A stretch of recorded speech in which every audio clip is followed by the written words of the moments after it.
Hey, Mama. Hi.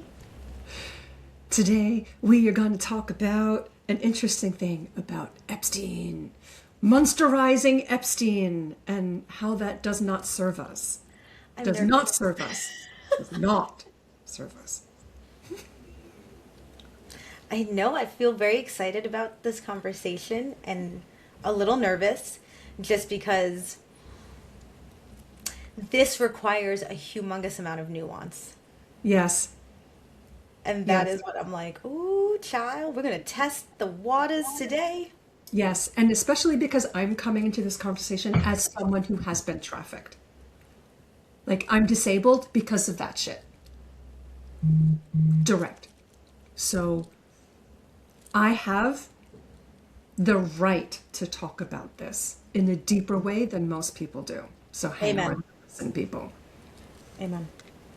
Amen. And I just want to say thank you for being willing to share for the purpose of all of us getting to do better and knowing how to handle these situations because I am, as somebody in the United States, as of the 19th of February or the 18th, I'm really disturbed and disappointed and enraged by how people are reacting. How some people, not all people, but how some people are reacting. And I really appreciate you having though I would never want you to have that primary experience in this, to create a foundation of let's have a grounded conversation about this Right. with an Let's have a authority. grounded, grown up, authoritative Yes. conversation about Yep. this. So Yeah. thank you for lending us your authority.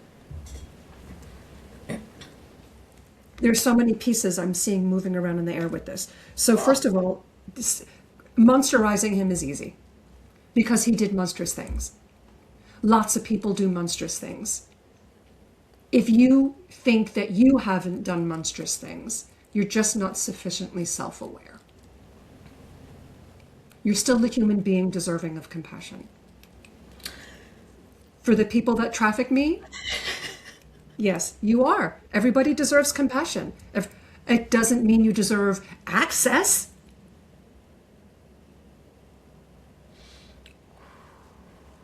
My mother was the one that trafficked me. I spent so many years cursing her. Really inventive. Jews can be very creative with blessings and curses, I assure you. It's I part can of our feel it. heritage. I can feel it already. One of the Yiddish curses is, may all of your teeth fall out but one, and may that give you a toothache. That's a torture spell. That's a torture hex right That's a there. torture spell. That's a torture spell. So Oh my God. I spent 10 years not talking to my mom and going to therapy and blah, blah, blah, blah, blah. And it took a long time for me to recognize that that rage was poisoning me and Dove. And it's so easy to be like righteous. I was so angry for so long that she and those other people who did all those things, and without going into detail, yep, not all of them are listed in the Epstein files. Uh-huh. Yeah. It took a long time, over 35 years of really hard work to crawl out of that hole.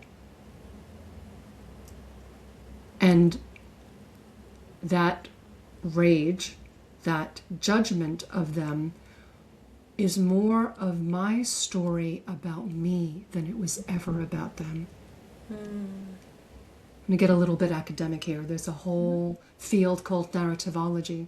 And when I did my PhD on working with men who were domestically abusive, working with how their narratives of how they speak about what happened in themselves, when they speak about what happened and what they did, doesn't say much about what they did. It talks about their construction of their self now. And so men who were talking about themselves as monsters, it's a fine lily pad to jump off Yeah. of because they have a lot to be accountable for. But when you're in shame, you're not accountable. That's right. Which is why when we talk about, and we talk about two white people, your shame and your guilt does not help You cannot leverage that. That's a place where you drown. It's quicksand. It's like move through that very fast. If you monsterize yourself, you can't move. If you monsterize others, you can't move. Because what you're not opening to, if you're willing to monsterize others, what you are saying is, in order for me to be a good person, I can't have the monster label on myself. Therefore, la la la, no, bye, no, I'm not accountable. I can't be accountable. I can't handle this. Sense? I just had like a big swathe of stuff.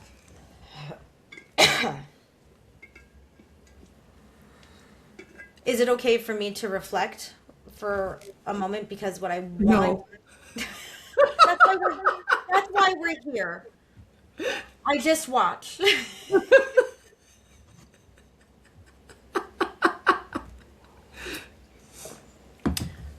Okay.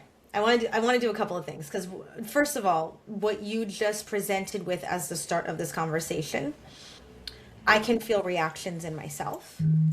As a person very trained and familiar with many of the concepts we're talking about and who teach on them, and I know if I'm feeling those reactions in myself, that audience might be having similar reactions and having really good questions.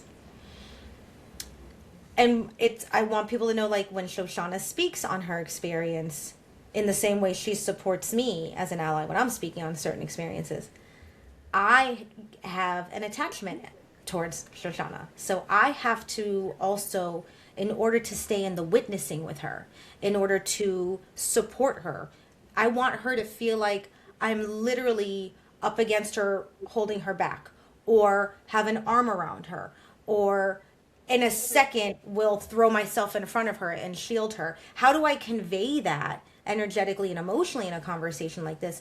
I allow myself to feel the disgust, rage, conversations I want to have with dead people later. I feel all the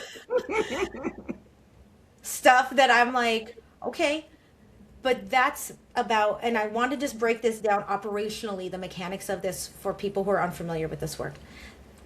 Of course, I'm allowed to feel that way about somebody who I love dearly, who has been victimized at a time in their life when they didn't have really power to defend themselves. That is a rational and correct reaction. But if I allow all of me to be consumed by that, I'm no longer in the witnessing with Shoshana. She doesn't feel me with her arm around her. It's just me. If I collapse under the weight of what I'm experiencing, or I lose clarity, or I get into I can't handle it, or if I do this, which I have done in error in the past. Shoshana, you don't have to do any of that work to be compassionate. Nobody deserves that. Those people don't deserve that.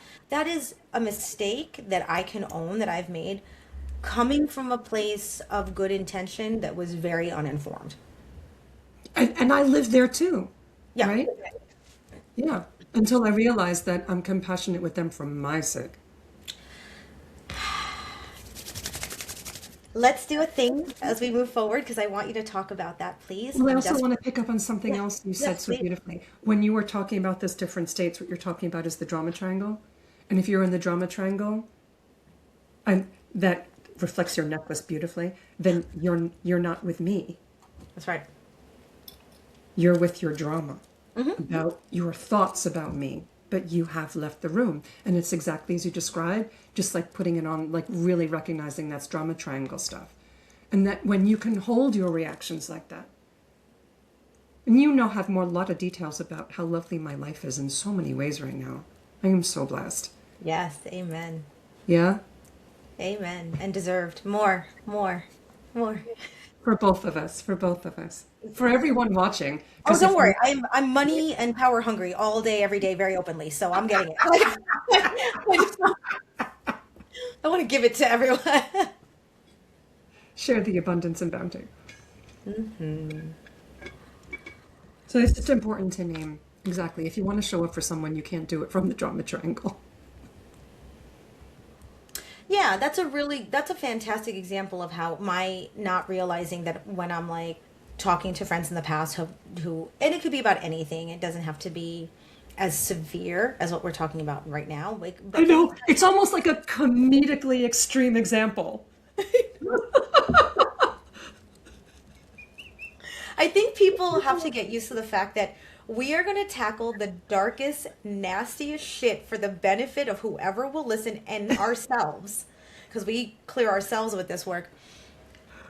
And the amount of laughing we do, folks, you got to get in on the gallows humor, because if you don't bring levity to this shit, you will crumble under the weight of It it. is. It's just, yeah. It's just It's not doable without the levity. Because part of what the levity does is levity itself is self-compassion. That's right. That's right. I can't be in the abyss and not take a levity jump out of that experience every once in a while. Keep my nervous system flexible. Like, you know, fuck. Okay, we have 50 different podcasts now to do. Hold on, folks. Let me organize my question. Can you please? Well, here's what I want to do, because you're right. That what I want people to understand is, from somebody who had a primary experience like you're describing, when we hear about compassion towards perpetrators of horrific behavior, please explain to us how that serves you. Because I know in our country, where I'm coming from, and you're in the UK right now, and you're originally from the US, in the United States, when I use the language of compassion or forgiveness, I have to do the shadow work of stripping it from essentially religious ideology, colonialism. Yep. I have to be like, let's reclaim this language so that it serves you as a function and not moral obligation to some man in the sky or some made up shit. Like, we're not doing that. No, we're not. So, starting from a kind of a congruent premise that identity is separate from behavior. For the abusive, for the programs treating domestically abusive men, the ones that did the best were the ones that separated out identity from behavior. You're not what you do. I know we get sold that a lot, because there's always room for new thinking and new doing. And if we think we're trapped by the choices we've made yesterday, we don't leave room for new choices today. Meaning, don't be horrible to another person. Basically. It's pretty simple. It really... Honestly. So when you separate out identity from behavior, that means judge the fuck out of the behavior. Yes. And have compassion for the human being that got lost.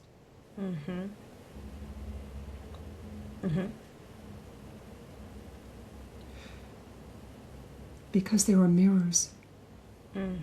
Not a direct mirror, but it's like that New Testament stone throwing thing. Right? I'm one of those white sisters who used to be a fucking idiot.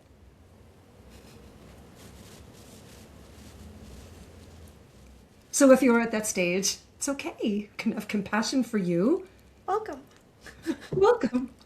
Welcome here with all the bullshit, all the guilt, all the shame that does no one any good and keeps you stuck. Slough that off. Have compassion for yourself. And move on. Be who you really want to be in the world. Express who you really want to express of yourself in the world, which are your deeply held values of kindness and compassion. No matter, and again, certain psychopaths accepted, it's always going to come down to you are magnificent, and you are kind, and you are intact, and you are compassionate, and you are bliss already. And when you monsterize someone, that triggers your own autonomic nervous system, tugs you away from your own wisdom. And that's why your own connection to your wisdom, your own connection to your own kindness, which is why being compassionate is for you. Now, a lot of people get hung up on compassion and forgiveness the same. No, they're the fuck not. No, they're not. Not the same. I'm never going to forgive or forget. I just want to be okay and have my own life and have that biography be just details of biography. that I don't have an emotional charge over. That's healing. Forgiveness is not necessary. Forgiveness is a huge red herring. It's just irrelevant. Yeah, I really appreciate you saying that, because when I'm in a position where I'm supporting somebody to move past any trauma, and I tell them, pick the word that works best for you to let you step out of the past and live now, because it's not like the past is undone. And if the individual I'm working with, if forgiveness feels great for them, great. If we talk about releasing the past, moving on, forgiving ourselves for how we've reacted to it, whatever they want. And then also being aware that compassion is a distinct, and we have definitions for compassion, like the ability to see another sentient being in suffering and wanting to do something for it. That is a skill set about ourselves that has nothing to do with recognizing that they're suffering, not even wanting to do something about it, maybe. Right. We can Just always recognizing. slow it down. And I think that we need that in Western society. This is not a concept we've done well with. We have been taught to, whether we're talking horrible racist violence or horrible sexual violence, we have been taught to protect the abusers in the craziest ways. Stuff that I still have to, a barnacle of garbage, like, and pull it off me, which is painful because barnacles got little teeth. And they stick to you. They do have little teeth. They have those little teeth, and we all have those places, those blind spots, because if we were to really allow ourselves to feel without collapsing into the drama that I'm describing, I have failed in the past when trying to meet a friend where they are, then it's a skill set. Like, if I'm dealing with that, we can simply just work on that as a skill. It takes skill. The other thing I do want to bring up is what you're talking about is, look, compassion's hard, but it's also about keeping nuance. And I want to own that for myself. I want to really make this about where I can hold up this mirror. I have a lot of opinions about what needs to happen to certain folks. I'm not saying that those opinions are correct or that I would be willing to legislate on them. I'd be lying if I said, even without hearing it, that I haven't had some similar thoughts. Oh, and this is what I also want people to know. Shoshana and I can have very similar opinions about how to be a good human in the world and still have that shake out in different ways in how we would handle something. And what I try to do when I feel that rise up in me, that strong desire to fill my maw and teeth with the blood of my enemies, and I start getting turned on and feeling that, I'm careful, because there's a loss of nuance that is necessary in order to take that step. And that's a large metaphor I'm presenting to people. I'm not suggesting I actually want to go out there and rip throats out. Although, yes.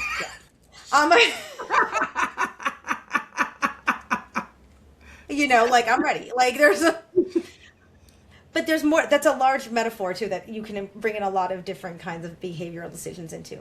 But that is going to come at a cost, and it's going to cross a boundary of, you're no longer a human. You're a problem I have to eliminate. Right. And that is okay, in my opinion, under very particular circumstances, when you've checked in with maybe a council of people to checks and balances, folks.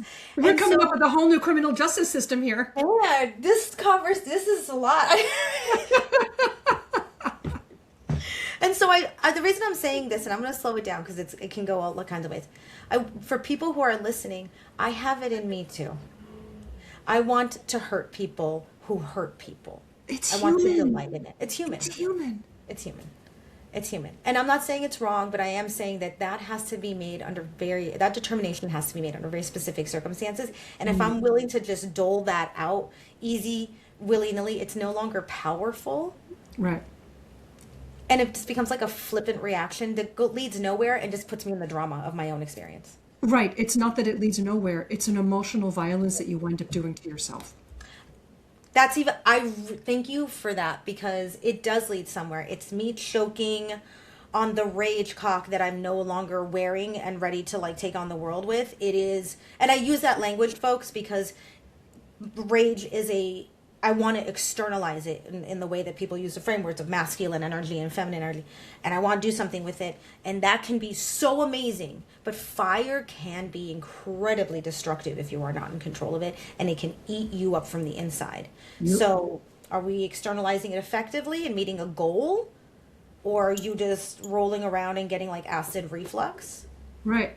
Are you using your outrage as an excuse to not be accountable for the nuances in your life of ways that you are missing opportunities to be kind to others and yourself?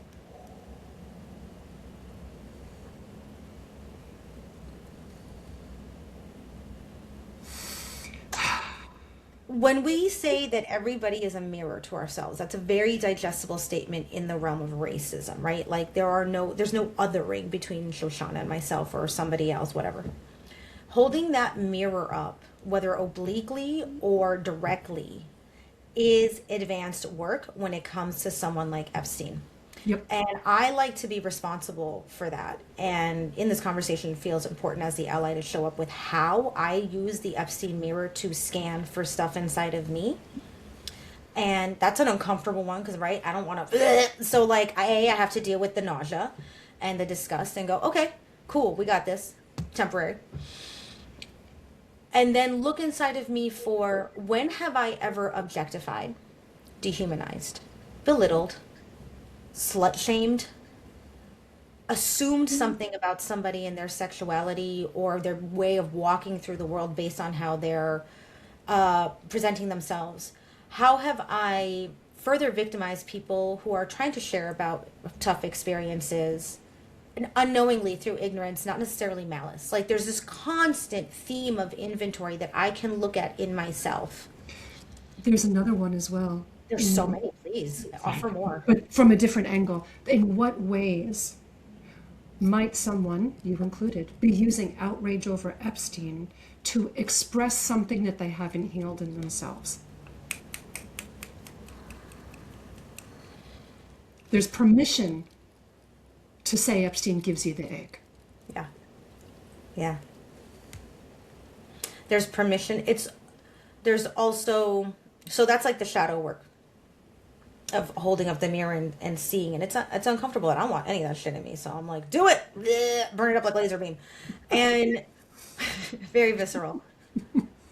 And then there's like this. I don't know what language you would use, and I'm interested, Shoshana, if there is a codified therapeutic talk around this. There's like the direct mirror, and then there's the mirror of the collective around me that I'm in deep judgment of often about how they're reacting to all of this. And that feels like not as direct, but more like a second tier of reflection, if that makes sense. Yeah, and you're opening up a really huge conversation about divisiveness in politics. Mm-hmm. Mm-hmm. Yeah, and again and again and again, it's easy to step out of compassion with people who don't agree with you. Which I have a leads to right-wing less friend. nuance, right? Right, And then right. divisiveness. Yeah. I have a right-wing friend who's a 6'2" white copper. Thank you for your work in the world, sir. Do it well and consciously. That's all we ask. And I love him, and he loves me. We disagree on a lot of things, and that's okay. And that's okay. We can still have compassion for each other. I can still have compassion for how hard it is to do his job here in the UK, how sucky it is for him to show up at someone's home and say, "We found your daughter." Mm. It's one of the hardest things he ever does.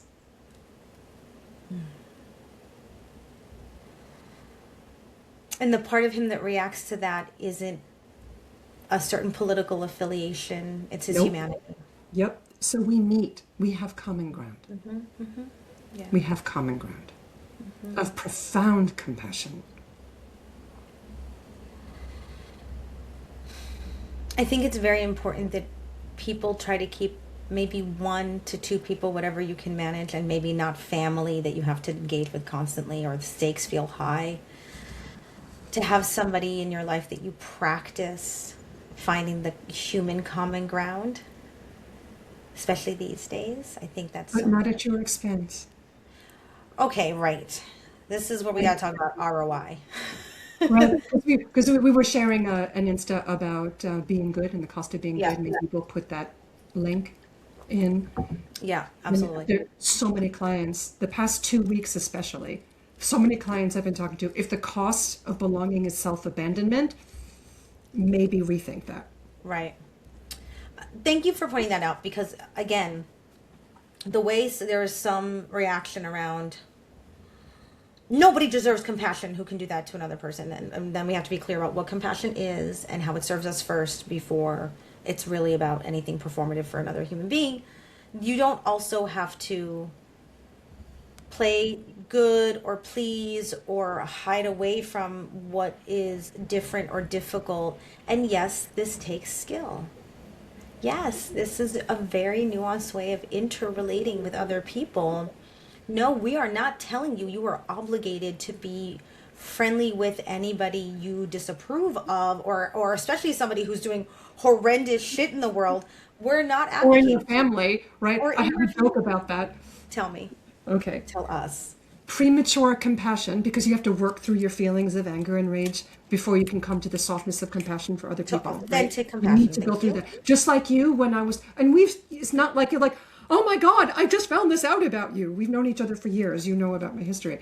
And still just giving the bullet points was like, it brings it up in you, but you were able to hold that for yourself and not Absolutely. make that my problem, right? Absolutely. Okay. But you had to have compassion for yourself first so you could hold it, Yeah. Yeah.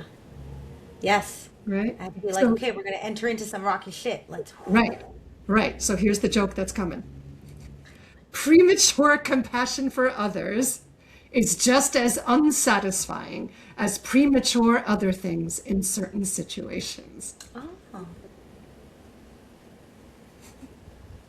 that's good. I got a really good little.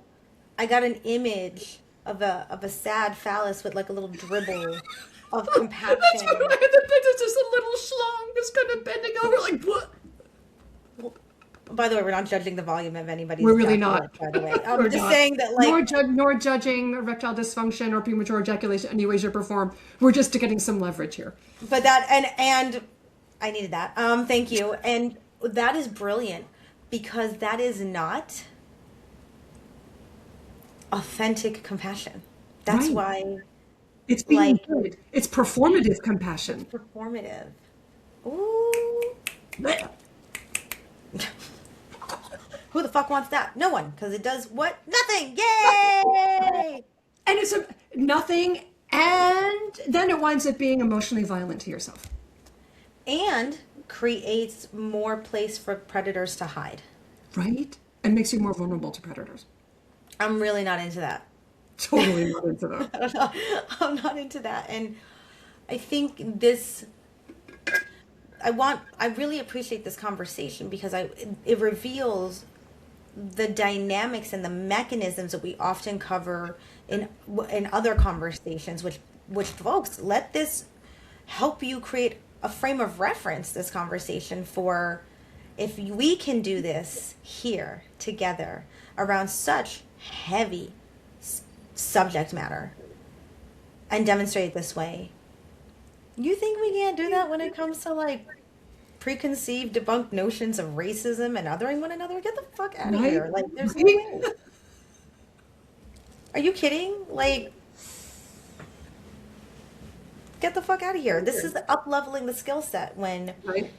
when somebody so dear to me can say, this is what I'm holding, and then I have to do the work to make sure I receive that properly and not make my discomfort, because it's uncomfortable, guys. And when I say uncomfortable, let me break that down, because that's an almost amorphous term that can cover a lot. I'm talking about what I feel inside of my physical body, and I'm long distance. I don't get to hold my girl, right? Because that's what I would want to do. I want to be like, do you want me to find somebody, punch them in the street for you? We'll make sure they deserve it. Like, like piano comes out and is like, that's a fun way to go. Like, this is how we can offload emotion. That's not being asked. To be present with my dearest friend in that moment is to be present with myself. And that's Right. weird. Right. Yeah. But the way you hug me is by hugging yourself first. Yeah. And this is exactly the dynamic for different reasons and different inputs. When someone of color goes up to a white person, when a woman of any color goes up to any man, when someone disabled gives some feedback to people not in a wheelchair or not on a cane, what we're asking you to do is show up for you first and keep your feelings to yourself so that you can engage the conversation. It's the same dynamic, just in a way that has a lot of excuses to not be called out. It's the same dynamic.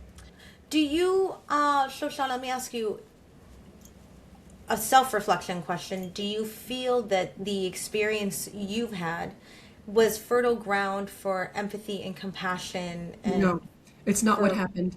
It's my journey out of it that did it. Because, and I know that's not what you meant, but what you're alluding to is that whole bullshit thing of what doesn't break you makes you stronger. No, sometimes what doesn't break you breaks you later. Yeah, I thank you for that. I wanted to cover that because there's a lot that can be easily assumed here. And I want people to understand that I'm going to say something that's going to be hard to hear because it's sad and true.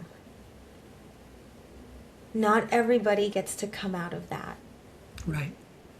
That, especially that depth and level of experience that Shoshana's describing. I would argue most people don't get to come out of it with the level of awareness and the ability to practice at this level. There's a learning curve for all of us in our personal journeys. And it's steep for a lot of us, and it's ugly, and it's full of mistakes and destruction. And what I'm so proud of, the light that I get to stand in now with my girl here, is the demonstration that you don't have to have that be the end of your story or all of it. Like, it's the work out of it that Shoshana claims greatness in. And Right. that is, ooh, now I feel, instead of the bleh, everything in me is like, yeah.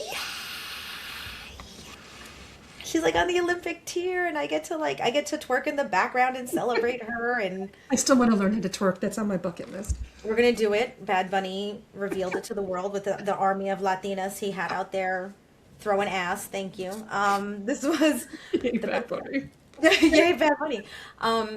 But that's what I want people to know, because it's very easy to see you and to the way we monsterize and without a lot, and then yeah, some people just, I'm cool with it. I just want to make sure I do my work.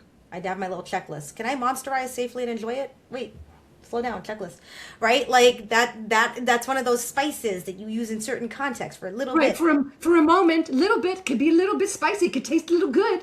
It tastes good Now- to have that, but only a little bit. Only a tiny bit. And it's just as easy to lionize people and assume that the work they have done from any difficult situation, which is why I find when you talk about your work with men who were perpetrators of domestic violence so rich. Right. Right. Because when we can recognize that we all perpetrate, but we don't have to have the identity as perpetrators. We all get victimized, but we don't have to take on the identity as a victim. That's separating out behavior from identity for self and for others. And when you separate that out, you don't monsterize people. You just don't. You might feel anger. I felt anger about it. And obviously it's not just Epstein. It's everybody who's been fucking redacted out. I mean, I feel anger, and then I feel the desire for accountability. Because just because we're saying compassion, folks, and this is the other thing that I feel like in the West we're really we're not prepared for this kind of language or how to implement it. What does that mean? Can I see the humanity of somebody and also hold them accountable for atrocious behavior? Oh, Fuck yeah. yes. Oh, yeah. 100%. 100%. 100%. And if they're not willing and able to do restorative justice, then they don't deserve to be breathing the same air that the rest of us are breathing. I mean, honey, and Shoshana's checklist guaranteed is way longer than mine when it comes to being ready to monsterize and throw into a pit. Like, and I give her credit for that because That's that is only on, work. but again, that's only on the interpersonal level. Right. When we're thinking about systemically, you've had a lot more shit thrown at you than I have.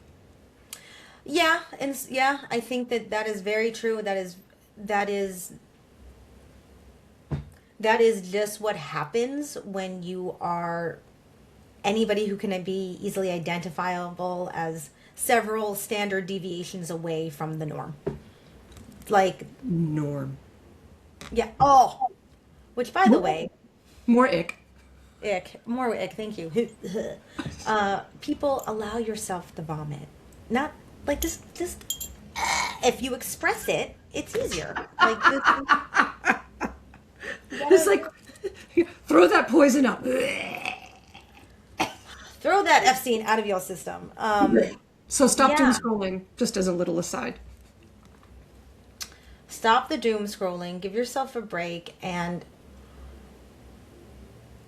I just want to say that, like, when people hear about the work that it takes to remain in nuance, it is work.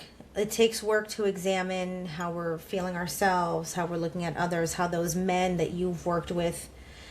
Okay, I'm going to introduce a concept. You are not your behavior. Why do we introduce this concept?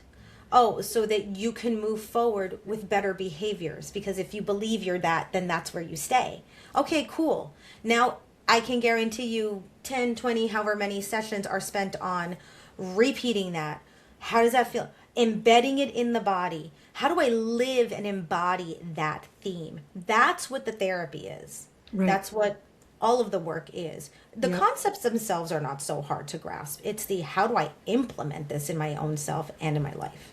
Right. Right. Right. And it all leads back to, like, it's the same stuff over and over here as well. Emotional intelligence overlaps exactly with what's required for social justice.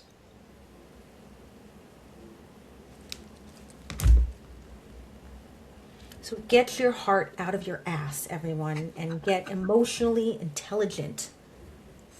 At the pace and time that's gently and compassionately right for you. But hurry up also. Fucking do it.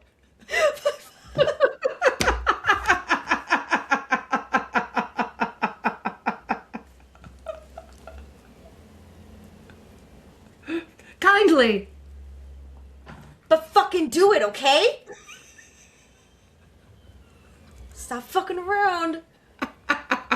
And work on your compassion for yourself.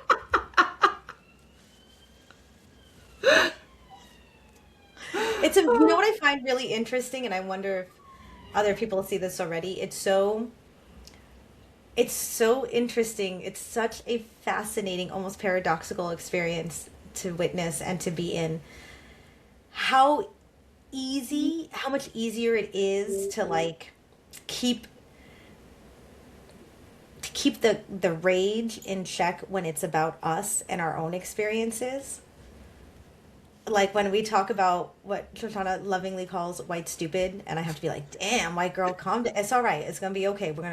It's all right. Right? But I say it compassionately. White stupid. Right. I feel compassion for it. 100%. And then when I'm switching roles and I'm in more of the allyship role, I have to do a lot of work to watch my fire, because the instinct to protect whoever you love is so strong. Yeah. It's often easier for the person who's had the primary experience to be like, let's come to this with a lot of equanimity and clarity. And the person who's in their allyship position is like vibrating. And I'm just like, yes. Yes. Kindness, compassion. At the pace that works for you guys. But do it, okay? But not yet. Give me a minute. Well, thanks. That was great. I feel really good after this conversation.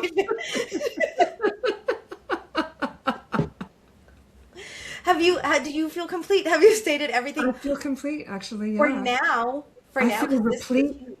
Satiated and complete. Yes, I do. Yummy. I feel full up. I've already thanked you for sharing your experience as well as your expertise. But I want to share with people who are listening that this conversation, though it can be hard and uncomfortable, and for all the reasons we already covered, I am so grateful because in witnessing Shoshana get to express and get to that sense of I am satiated in my expression on this and I feel good, I get to feel that now. I get to feel like, whew, we did it. We did a good job. We looked into the abyss and we came out with lightness of being and we came out radiant. And that's what I want for everybody who listens also to our work. Me too. As always, thank you, Mel, as well. Nice Thank you, Mama. Thank you. Thank you for bringing us light in the dark. Mirror! It's a mutual fan club. Okay, everybody, how are you going to be a light in the dark today? Leave your comments below. Pressure, no pressure. Bye.